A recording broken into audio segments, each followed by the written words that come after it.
Hi. Haven't seen you. Let's just let it all out. Let's just be, honestly, let's be truthful. We're being a little reserved still. Tell me honestly, in 10 words or less. 10 months or less. About what? About 2020, about the last 9 months.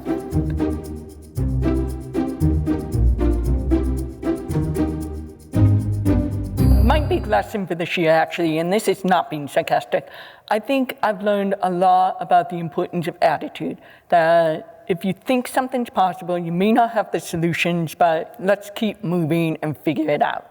I think throwing up your hands in the light of COVID and saying there's nothing we can do, we have no money, we have no students, we have nothing, it's not helpful.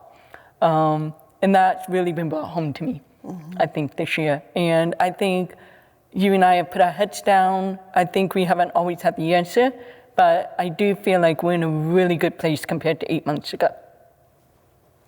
It's still been a really awful year. Yeah. Yeah?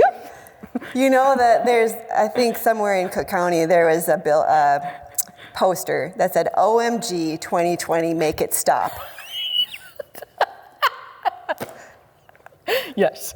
But I would totally agree with you. I think that first, co-directorship has worked to our benefit in so many ways, and our ability to work and bring problems together and make solutions that make sense and bounce things off. There's been I'm gonna get teary. But there's so many times that it's felt like, oh, I'm not on my own. And that I have so appreciated. So I think with that, kind of taking ourselves less seriously and also just trying things. Because, we all hope for precedented times, right? we do not want any more unprecedented times. But that said, that's life, and it's probably life for a lot more of the world than for us most of the time.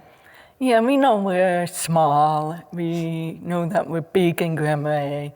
I think to affirm, it's been really good to be able to go into the office and say, hey, Ruth, this is going on. I have no idea what I'm doing. Because, being directors, we need to look like we've got it together. We're leading the organization, that we've got it figured out.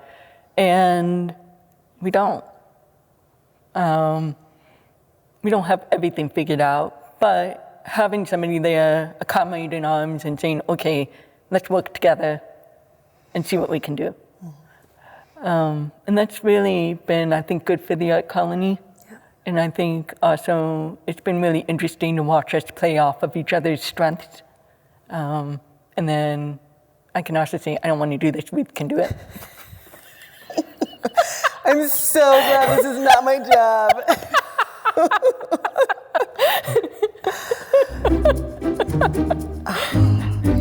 So anyway, we laid off our staff in April. We brought them back in August and September. And then in May, what are we doing May? May, we did a window exhibition at one of our new buildings right on Highway 61 in Grand Marais. A year ago, we bought 2 buildings, the former North Shore Pharmacy and the former pet supply store. And we're ready to launch those this summer, which did not happen, but they actually have had a lot of work done to them. So May, we did a window exhibition, and our 2020 theme was habitat. And so we ended up asking people to submit a 5x7 or 4x6 piece of work, maybe 4x6, that we would display in the window about their changed habitat. So it was a really interesting experimental event of sorts for people to engage with that theme, as it was very relevant. And we had about 30, 40 people participate. Yep. From all ages, small, big. That was nice. Yep. And it was really good engagement. And It was nice too, I think, because our neighbor, the Hungry Hippie, had outdoor dining all summer. And so their tables were in front of our building and people could come and look at the exhibit while they were having a snack or something, which was really, I thought, quite nice. Yeah. And we pulled different people than we might have otherwise. Yeah, we did. So we wanted to show you Studio 21, which is the Art Colony's newest building. So we're going to walk through here, and we're going to talk a bit about the building, and then we're going to ask you for your support with the building as well, right? That's right. Yeah? Yes. So this building was originally the post office in Grand Marais. And then in the 1990s, it became a pharmacy and was known as the North Shore Pharmacy or the Arrowhead, or both. Actually, both. It was Arrowhead, then North Shore after that. So for those of you who have been in the building, you may remember that it used to be painted in really good colors of dark brown, dark blue, and dark green. And we, as you can see, have painted the whole space white, which has opened it up and made it much lighter.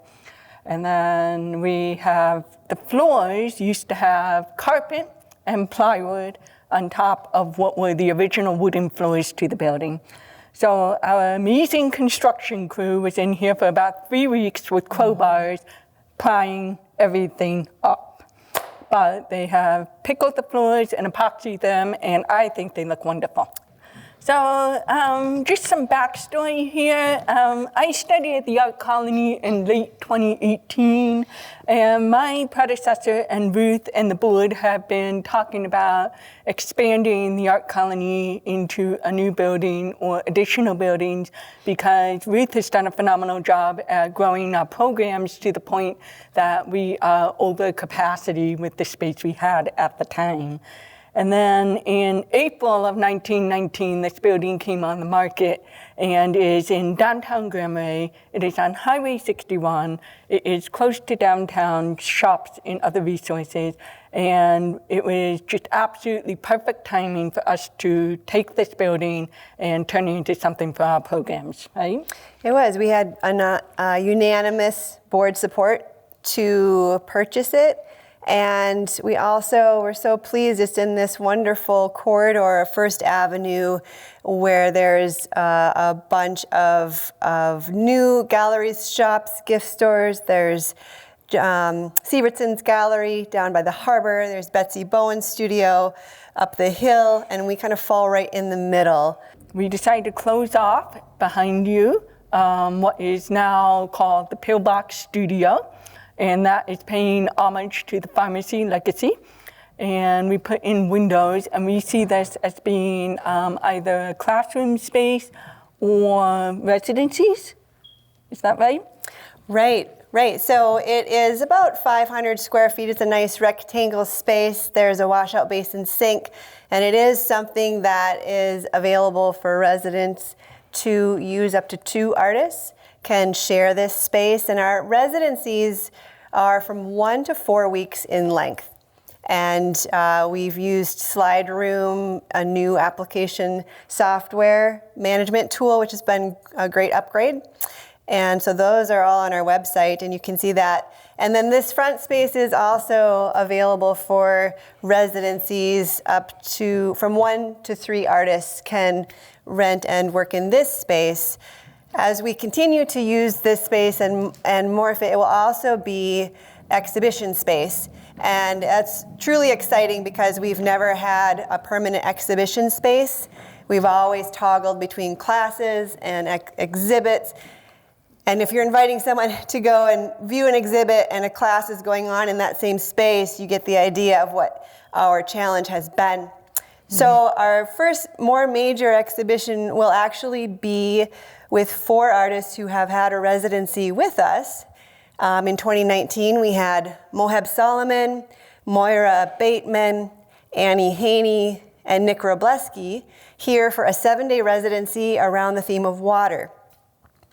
And so this coming May 2021, they will all be with us, and their work will fill this space. And that's a really exciting thing that we're anticipating for next year. We do have another building that we can show you, and that one is currently a construction zone and something that we are also looking to eventually turn into either studio space or a gallery store or some other component of the art colony, although not perhaps immediately. So we can go take a look at that.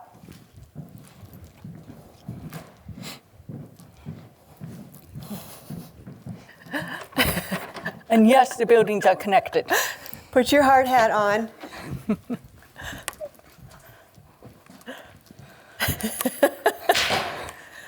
Watch out. So this is what we have been calling Studio 17. And this building was built in 1945 and has not had any improvements made to it since. We bought the building and discovered that we needed a new roof and had a new roof installed in the last fall of 2019, and that had been put in. And then we received grant funding to tear out the interior. Again, those of you who know the building may remember that it had carpeting and some interior walls and shelving and things, and no insulation in the space. So the decision was made, it was probably better to just tear everything out and reconstruct from scratch. And we're currently in the process of sourcing funds for that, whether a loan or grants or individual donors are interested in supporting this. Right, I mean, you're stepping into the world of grants again, where you can get a grant to demo it, but it's not the same grant that you can use to rebuild it. And so having been able to tear it apart and get it down to its bones now needs to be paired with building it back out into a space that's usable, that is another extension of the art colony. Yeah, but I think we at the Art Colony are really pleased to have both these buildings. We see the potential for building out program in some new ways. We like being accessible to the public. We like being visible on 61, and I think it's really going to help the Art Colony grow and be more prominent, and people will be more aware of our programs and the resources we have to offer. Yes. All right. So this is always like the Wizard of Oz. You're coming into Technicolor. Yeah. And then we were able to have the staff come back in August, which was really, really good. And then they helped with Outlander Lake, which was really great this year, even with COVID. Yeah. So it was nice having Outlander Lake in our new building. It was. So there's usually 30 or so stops, 20 to 30 stops, 50 or more artists, and it's grown over the years to a point where there's more visitors in that 10-day window from the end of September to early October for a lot of people than mid-July. It's a destination event that Visit Cook County has helped to promote as well. And so we were able to support 2 artists who were featured with us. Oh, who did we have? We had Andy Ness, who's a printmaker and painter. He had enormous pieces, and it was so lovely to see work on the wall at Studio 21. And then Nan Anka is a local printmaker, and she also had lovely work. And then we had a smattering of other. Yeah. So Neon's also working with our youth, right? Right. So we have also, during this time, been working on how do we support the school.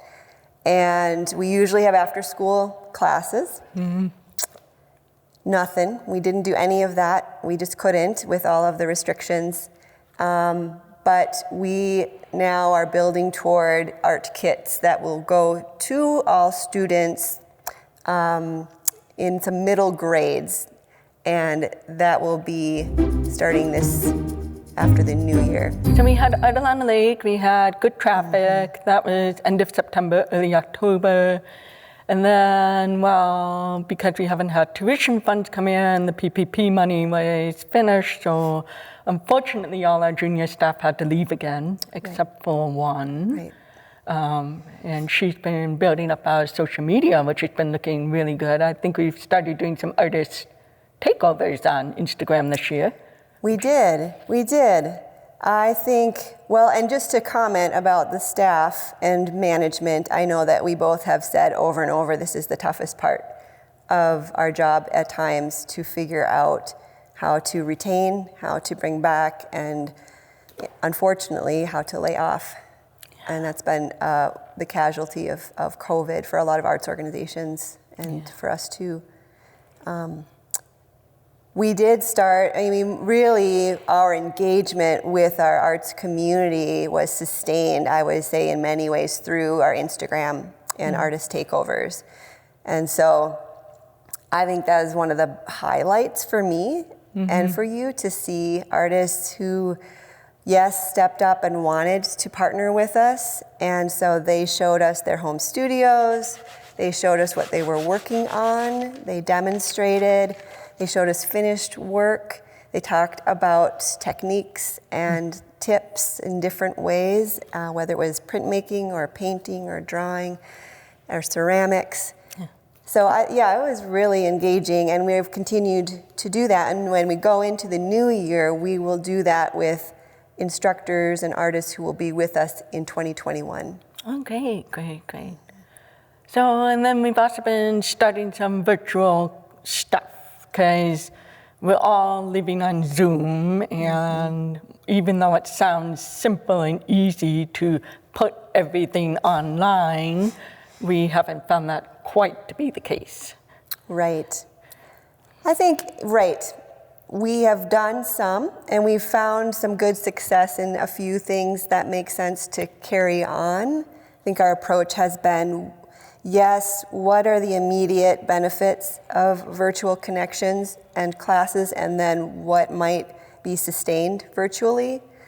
So the first thing we did was pilot a virtual mentorship program. And that was with 5 different professional artists who have worked with us.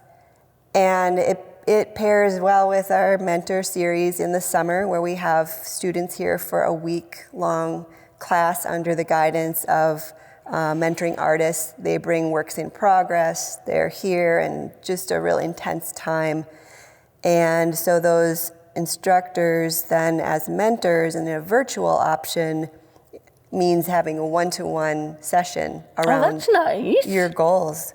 Yeah, you and I should probably do one also. Yeah, we should. Yeah. We have goals. We have professional goals, artistic goals.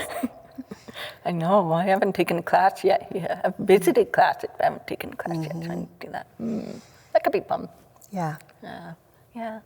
So we've got that going, and then, so what are we working on now? Goals for 2021 immediately. Working on website and doing some improvements on that. So that's a lot of back-end stuff, but it should make everybody's registration process a lot smoother. And search function should be easy for people. And then you're wrapping up planning for classes? I am, right. We launched a more robust residency application. Oh, yes. Yeah, so we now, with our new building, have these 2 new rooms, which has been amazing to host artists in. So they're a dorm quad. Yep. And that has given us more resources to host artists. And so we launched in end of October, early November, a full kind of residency application that goes through 2021. So as we will also host classes, we are inviting artists to come and commit time and their resources toward being in our studios and being on the North Shore. And I think we've talked a lot about how there's such a intersection of so many things for artists as they come here. Being able to not only have studio space and time, but be in this environment by the lake, in the boreal forests. We're building out resources with local partners and regional partners. And I mean, more and more artists are interested in an interdisciplinary approach. Oh, that's great. To their work. So this is something you've wanted to build up for quite some time. And that's where kind of having the time this summer gave you the space to think about that and build that out, right? Right. Right, it was another opportunity. So we've hosted residencies. In some way, you could say we've had residencies since we were formed in 1947, right? I mean, we talked to Emma Bradley, the wife of Byron. Bradley's one of our founders, and she said they would always find for artists coming, and at that time a lot of students, they'd find lodging, they'd find summer jobs, and then those students would take classes here. So it's part of our legacy to have residencies, have the opportunity to be immersed on the North Shore. That's great. Yeah, and man, I mean, we are looking forward, right? We have vision. Few things. I mean, we know that our theme for 2021 is fire, or some more, clever way of saying fire. But we've been exploring over the last 3 years. Wait, fire. Catch me up. I'm still new to the art colony. Yeah. How'd you end up with fire? Right. So 3 years ago, we committed to looking at the elements of nature in series of themes. Okay, so not the periodic table. Not the periodic table. Okay. Well, you said almonds, so I'm just checking. No barium.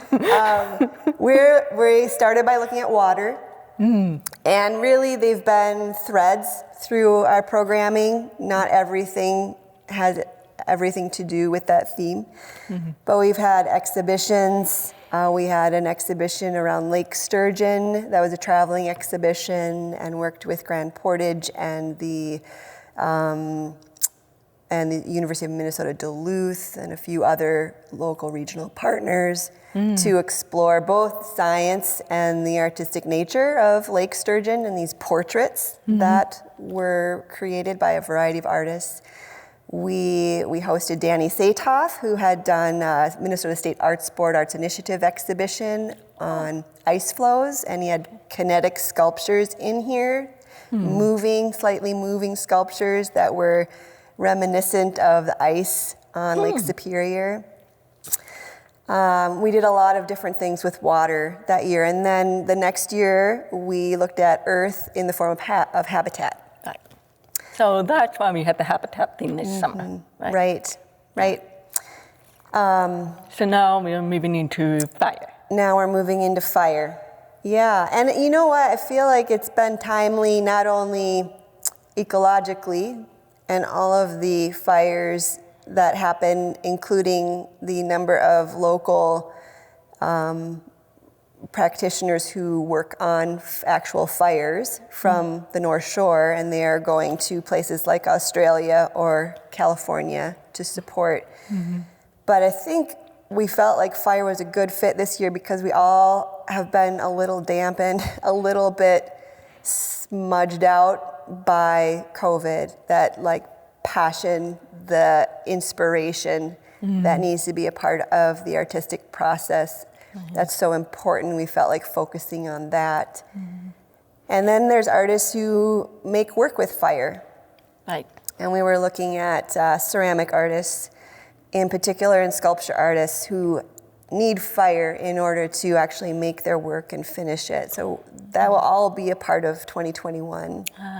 So do you have any potential new people coming in around that theme, or? We do. There's several new ceramic artists who will be coming.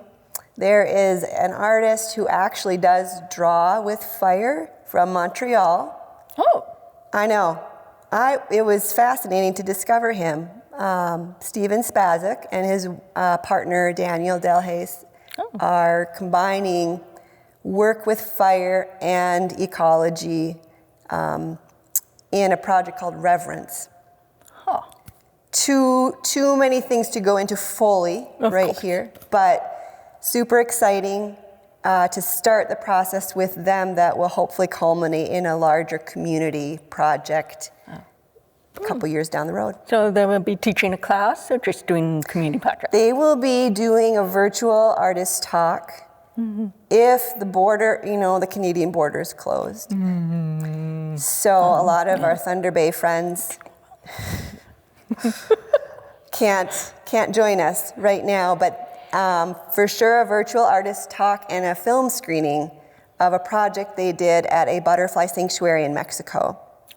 That will mirror kind of what we will do with them. That would be fantastic. That'd be great.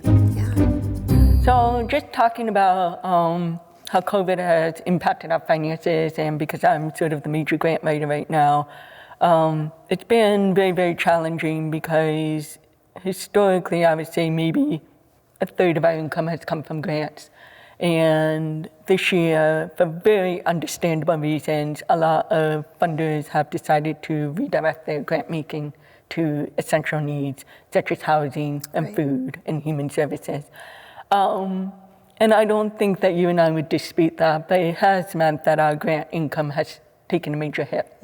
And that's been challenging in two ways. It's sort of how do we figure this out, and how do we find some other grants that we might be able to get, and then how do we just deal with the realities and constraints of a COVID budget, which is just cut. So that's been interesting for me to try to rethink my thinking on grants, I think. We have been fortunate and we got some federal funding, but that's limited and it can only go towards specific things. We're still waiting to hear back on some grants, and we're continuing to look for stuff. And we do have some hope for 2021 on grant funding. But the reality is grant funding's taking a hit. Right. And the federal funding is not a grant. Right. It's a low interest loan. It's a loan we pay back. Right. It's a low interest loan, and that starts next July. But it has tided us over and enabled us to work on the strategic overhaul that we've been talking about this morning. In terms of soliciting donations from individuals, we've had some continuing support, but again, as we mentioned earlier, our spring appeal went out completely inadvertently at the wrong time. And I'm not going to apologize for something that was beyond our control. But we held off on doing a fall appeal because we know there are people who have been furloughed, lost their jobs, or some other impact from COVID. However, at the same time, we could still use some financial support from individuals who are interested in sustaining the art colony as we move to making these new programs in 2021. But that we've had to walk the fine line between asking and recognizing global realities of COVID. Right. Yeah, and then and then given that our tuition dried up as well, and trying to consider options for how to remain relevant and engaged and supporting our community, our arts community that is near and far. I think one of the things that has struck me during this last year is the return of a lot of people to the local, in the sense of what are those organizations and those things that we value? What are those services and resources and gifts in our communities that we really want to sustain? And we truly hope, and we know that there is a nucleus who want to sustain the art colony. But the picture and the landscape has definitely changed. And as you're saying, I agree. I mean, there's people who their priorities simply have to change. And that makes sense. But we certainly hope that there's that opportunity to say, hey, this is a local institution, a cultural anchoring point on the North Shore in the Great Lakes region. And not just for our legacy, certainly our legacy has been strong and important, but for where we're going as well, and the kind of experiences that we are curating for artists here on the North Shore, and the partnerships that we are building to strengthen the bonds in our region for those reasons. Yeah. And I think I should also emphasize that historically our budget's been divided into thirds, where we've had a third of our income from grants, a third of our income from donations, and a third of our income from tuition.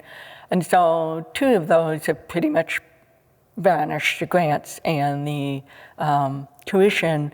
And donations have, of course, dropped significantly, but it is a place that we continue to hope that we can get some support to sustain us until we have classes again next summer. But yeah, I think the year has pretty much sucked for everybody. I think we're all, to be frank, and it's not just the art colony, there are other people, nurses and doctors, everybody's just tired, and it's been a hard year.